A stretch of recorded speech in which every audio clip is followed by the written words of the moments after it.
নমস্কার বন্ধুরা, কেমন আছেন আপনারা সবাই?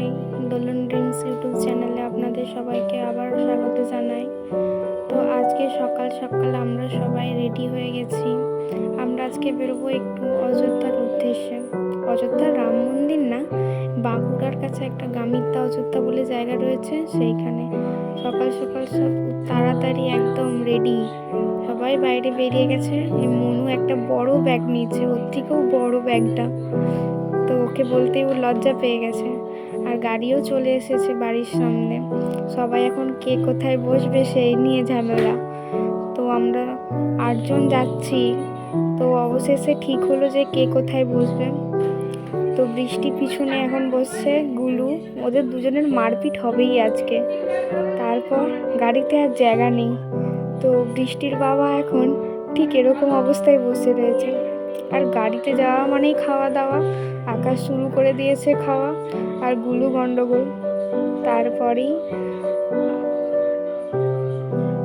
কি সুন্দর রাস্তার দুপাশে গাছ, কি সুন্দর দেখাচ্ছে। আর সেদিন না মেঘলা মেঘলা ওয়েদারটা ছিল, তাই রোদ উঠলে হয়তো আরও ভালো লাগতো, কিন্তু দুপাশারি গাছ এত সুন্দর লাগছে।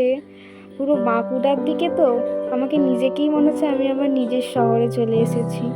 দুপাশারি কি সুন্দর মাঝখান দিয়ে। আর হঠাৎ ষাঁড় দেখতে পেয়েছি রাস্তায়, তো অনেক দিন বাদ দেখলাম। তারপরেই আমরা আমাদের গন্তব্যস্থলে এসে পৌঁছে গেলাম। এটা অযোধ্যা নয়, তো এটা প্রেম মন্দির। এখানে একটা নতুন প্রেম মন্দির হয়েছে, তো মন্দিরটা দেখাচ্ছি, খুব সুন্দর।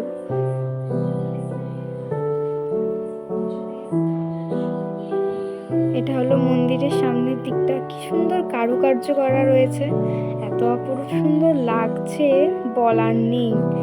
তো এরপর আমরা ভিতরে ঢুকবো, তো তার আগেই আমাদেরকে টিকা পরিয়ে দিয়েছে।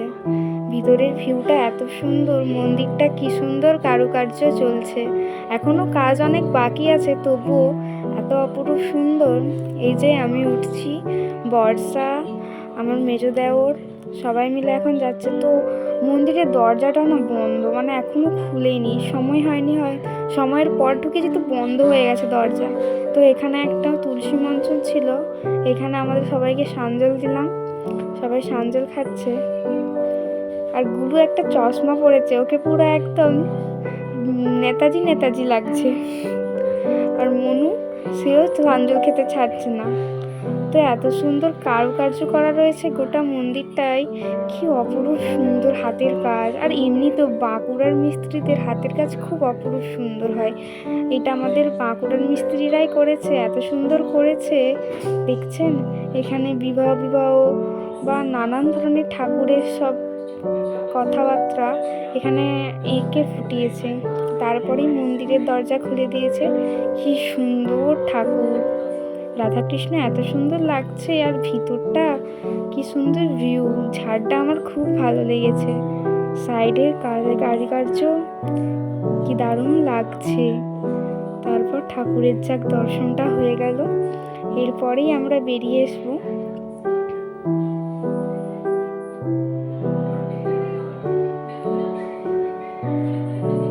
মন্দিরের ভিতরে অনেকখানা জায়গা রয়েছে, কি সুন্দর কারুকার্য এত করা রয়েছে, মানে মন্দিরটা রাত্রের বেলায় গেলে নাকি আরও সুন্দর লাগে, লাইটিংয়ের কাজ নাকি খুব সুন্দর।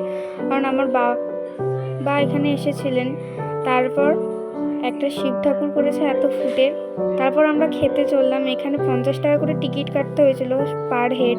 তো অনেকখানা জায়গা, 700 জন নাকি বসে খাবে, কতখানা স্পেস দেখছেন আপনারা নিজেরাই দেখুন। তারপর আমরা বসে পড়লাম, ভাত, ডাল, বাঁধাকপির তরকারি, চাটনি খাওয়া কমপ্লিট করে তারপরে একটা কালী মন্দির তার পাশেই রয়েছে, তারপর পাশে রামজিরও মন্দির রয়েছে, পাশে শিব ঠাকুরের মন্দিরও রয়েছে, কত ঠাকুর আর কি দারুণ। তো বন্ধুরা, এরপরে নেক্সট পার্ট আসছে আমাদের অযোধ্যা, তো আপনারা নিশ্চয়ই দেখবেন। আর ভিডিওটি ভালো লাগলে লাইক, কমেন্ট, শেয়ার আর সাবস্ক্রাইব করে দেবেন। Bye bye.